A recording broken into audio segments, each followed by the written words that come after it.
Senhoras e senhores, senhoritos, senhoritas, demais seres humanos e não humanos dessa turma.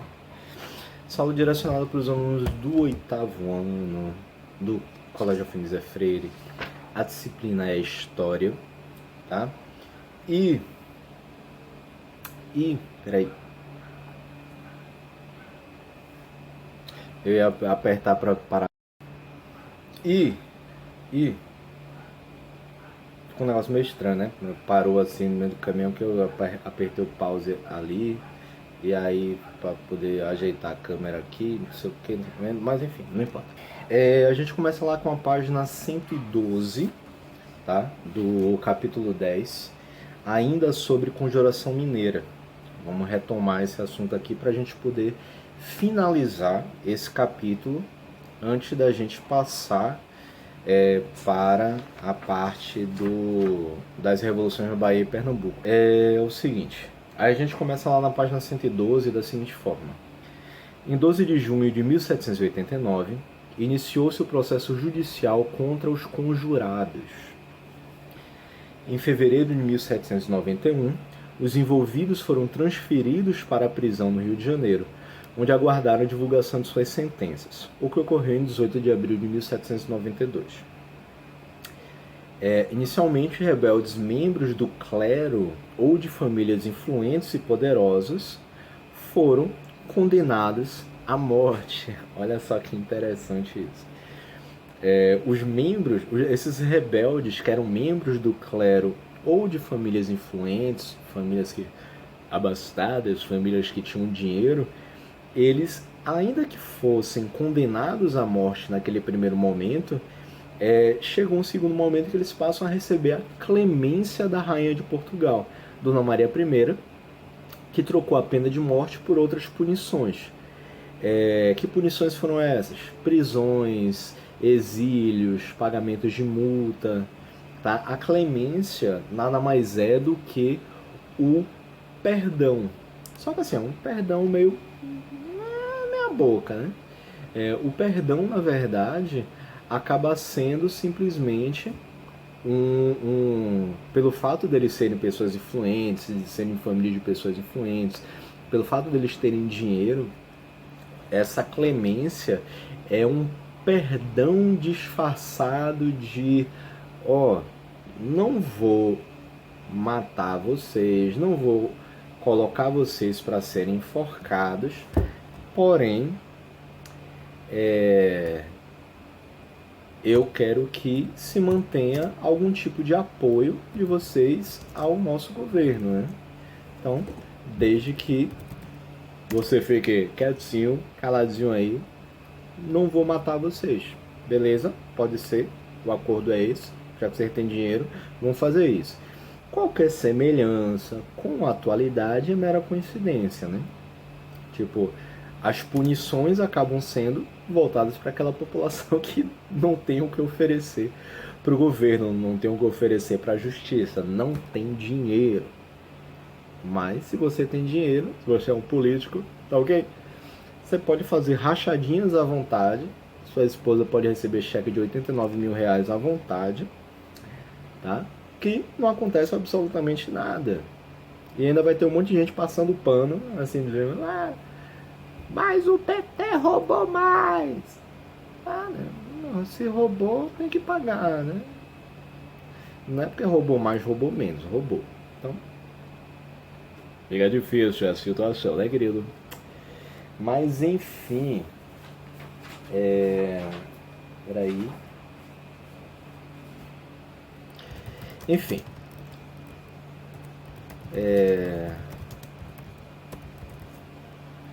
O que é que eu vou falar? Não sei. Peraí, me perdi. Voltei. Os clérigos, eles ficaram presos. Os clérigos, eles ficaram presos em Lisboa, capital de Portugal. O restante foi exilado em Angola, Benguela ou Moçambique, áreas da África sob domínio português. Aí é interessante a gente falar o seguinte: esses três países, Angola, Benguela e Moçambique, são, assim como Cabo Verde, são países hoje de língua portuguesa, inclusive, né? Então, essas pessoas, esses membros do clero e essas pessoas ligadas às famílias influentes e poderosas, tal, eles acabaram tendo que sair do Brasil e ficaram nesses países.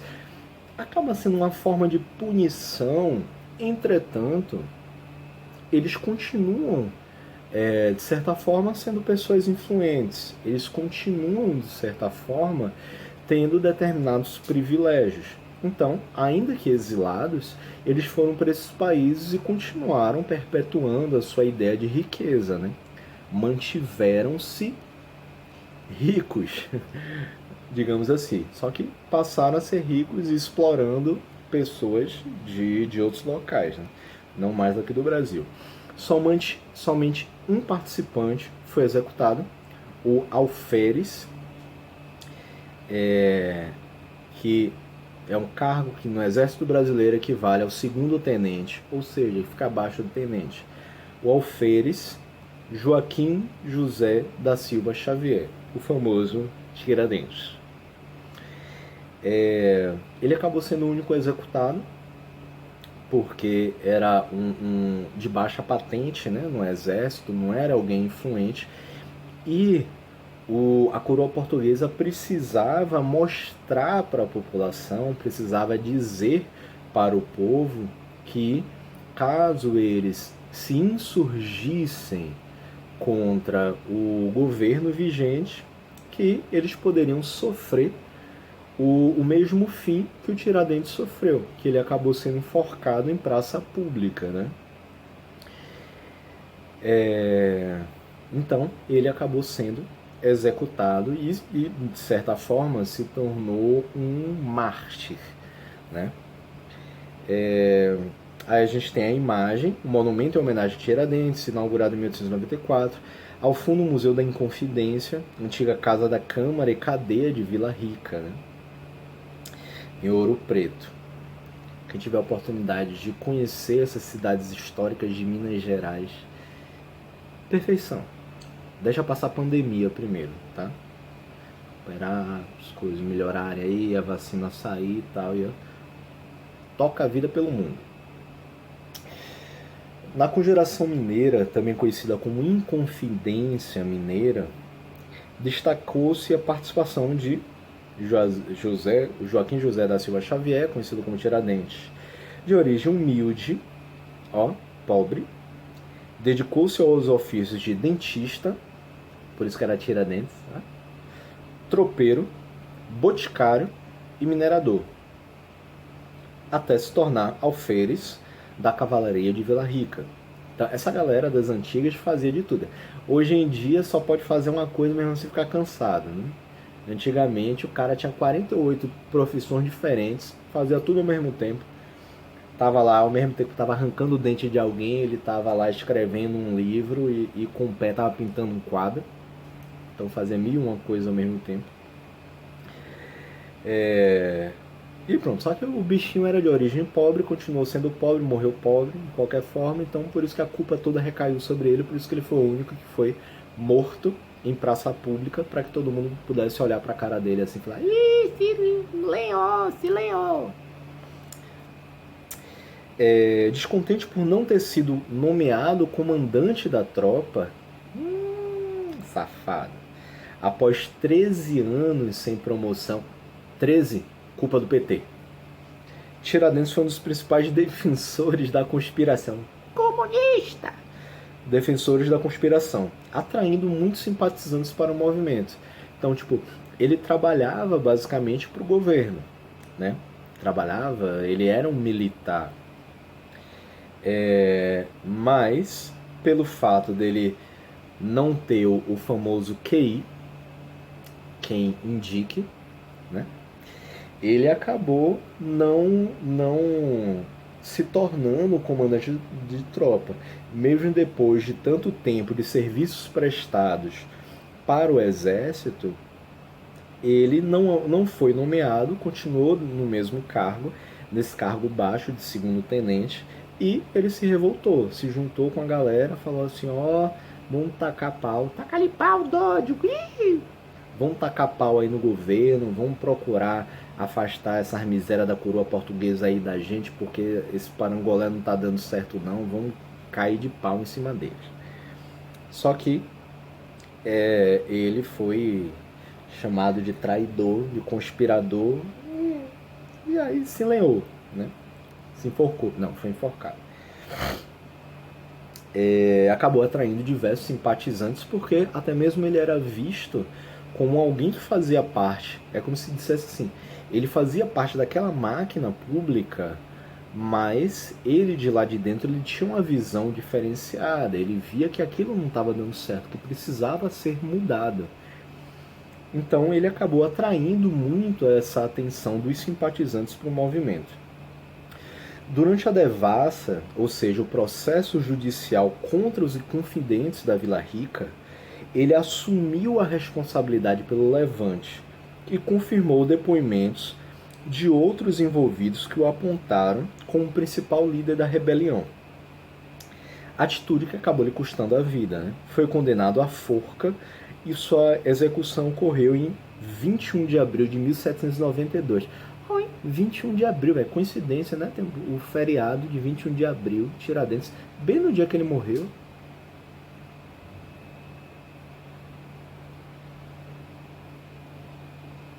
Não, gente, brincadeira, né? O feriado é por conta da uma forma de homenagear. Vocês entenderam, né? Foi uma piada sem graça. Desculpa. Enfim, então ele acabou sofrendo esse processo judicial, até mesmo porque ele fazia parte da coroa portuguesa enquanto militar. Ele obedecia, ele devia ao menos obedecer às ordens da coroa portuguesa, às ordens dos militares, do exército português, que existia ali dentro do Brasil, aqui dentro do Brasil no caso. Sendo que ele acabou assumindo toda a responsabilidade pela construção da Inconfidência, pela construção dessa conjuração mineira. E aí, claro, tiveram outros depoimentos, tiveram vários depoimentos que apontaram ele também como como líder, como principal líder da rebelião, claro. Até mesmo porque o pessoal queria se safar de alguma forma, né? Não é à toa que o povo que era rico, que era a galera, os membros do clero ou dessas famílias influentes, eles não sofreram outro tipo de punição. Não sofreram o mesmo tipo de punição que o Tiradentes, que acabou sendo morto, né? A galera conseguiu vazar ou pagar uma grana, ficar preso ali um tempinho, pá, não sei o quê. Porque os rebanho burguês safado fez o quê? Eu não tive culpa, não. Foi ele. Vou dizer pra minha mãe. Ficaram lá chorando. Apontaram tudo o dedo pra Tiradentes. Assim, culpa daquele miserável pobre. Ali, barbudo, cabeludo. Parecendo com Jesus. Tem que morrer. Esse povo aí que... socialista, comunista. Tudo tem que morrer. É isso aí. E aí, então... apontado como líder da rebelião, ele acabou sofrendo como consequência a punição da perda de sua própria vida, né? Enforcado em praça pública para que todos pudessem ver o que é que os traidores da pátria sofriam. Entre os historiadores, há quem afirme que a liderança do alferes Joaquim José da Silva Xavier não ocorreu de fato, mas que sobre ele recaiu a punição mais drástica, a punição mais pesada, mais enérgica, mais radical. O enforcamento, a decapitação e o esquartejamento. Ele foi enforcado, foi decapitado, degolado, arrancaram a cabeça dele, e esquartejamento. Cortaram lá as partes. Não foi as partes ainda. Cortaram ele. Dividiram ele em diversas partes. Arrancou um braço de um lado, a perna do... braço de um lado, um braço do outro, uma perna de um lado, a perna do outro, tá, não sei o que. Exposto em praça pública. Cada pedacinho do corpo dele foi colocado num determinado local dentro da cidade. para que as pessoas pudessem passar e olhar e pensar assim, poxa, se de repente eu querer me rebelar também, me insurgir contra a coroa portuguesa, contra o governo português, eu posso sofrer a mesma coisa. Então era uma política de medo, né? Transformar isso em medo. Só que aí muitos historiadores acabam até hoje dizendo justamente isso. Aconteceu com ele o seguinte, não era exatamente que ele era líder da rebelião. Vocês veem que houve a participação do clérigo, houve a participação de pessoas, de famílias influentes, de parte dessa burguesia que já existia aqui dentro do Brasil, oriundo de Portugal, pessoal que saiu de Portugal, influenciado pelas ideias iluministas, a ideia de autonomia política, a ideia de autonomia das decisões, querendo já uma libertação, uma independência da coroa portuguesa para que o Brasil pudesse tomar os seus próprios rumos, as suas próprias decisões.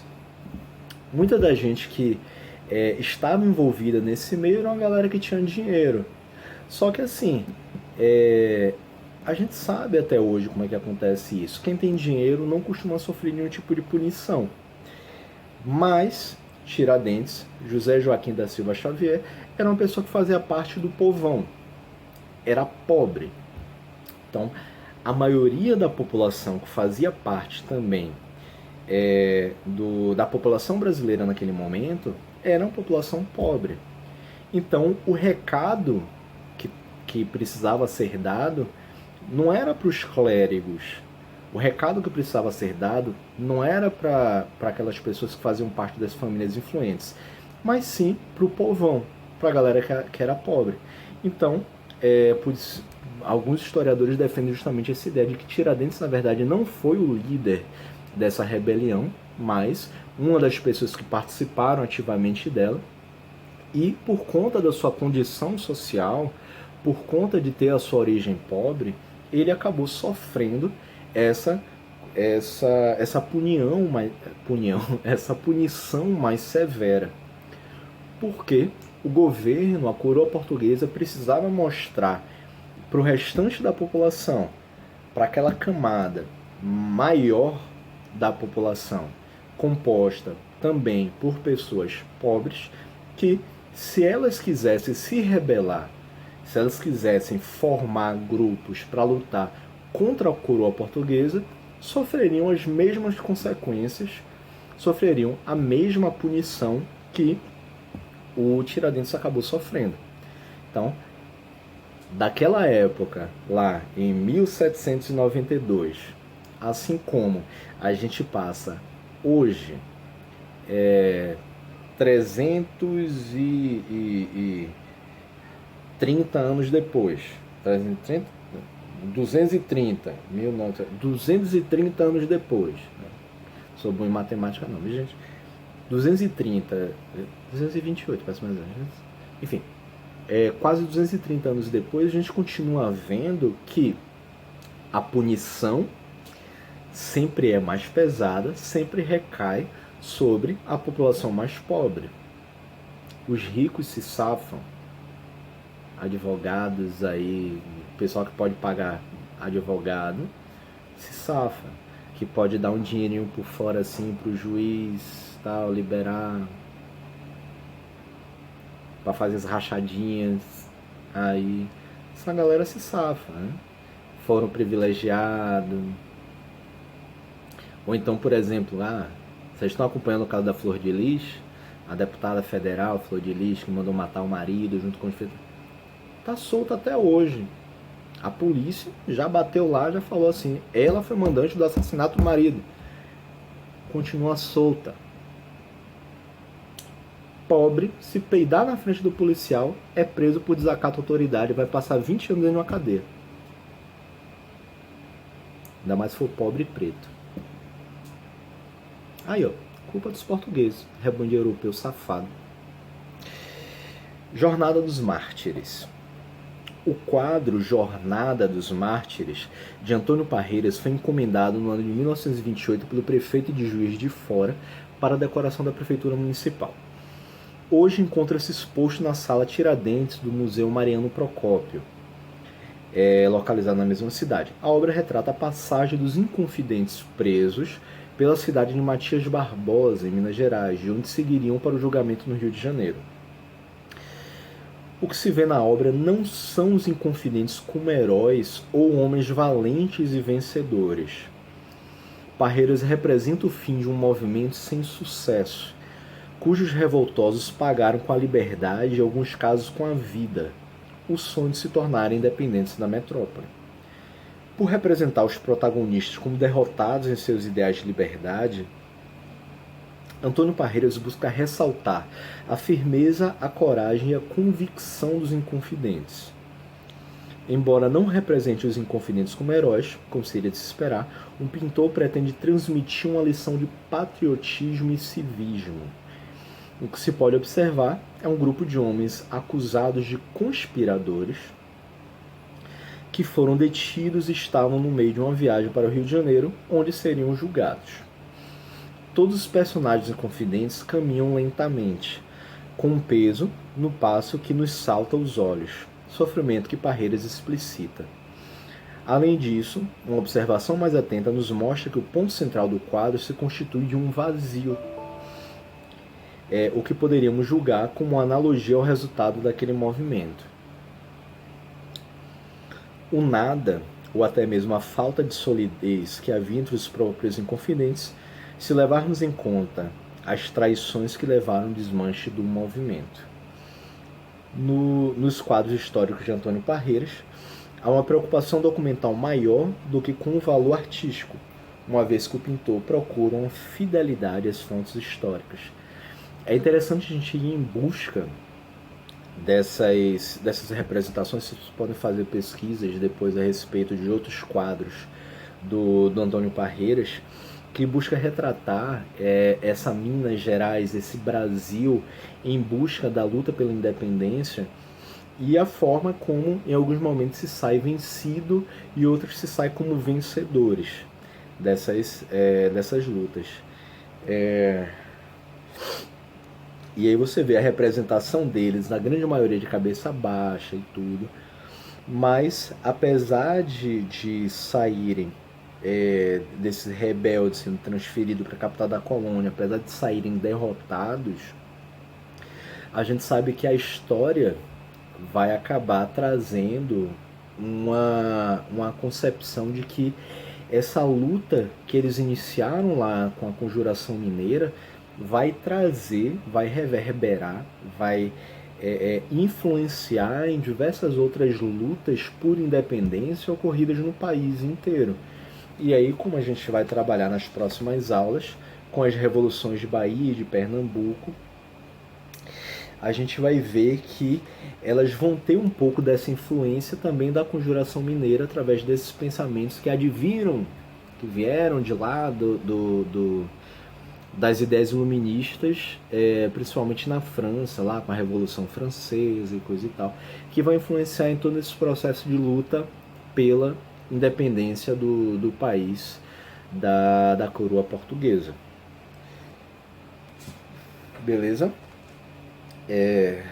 Próxima aula a gente começa lá com as revoluções na Bahia e em Pernambuco. Beleza? Valeu, falou, tchau.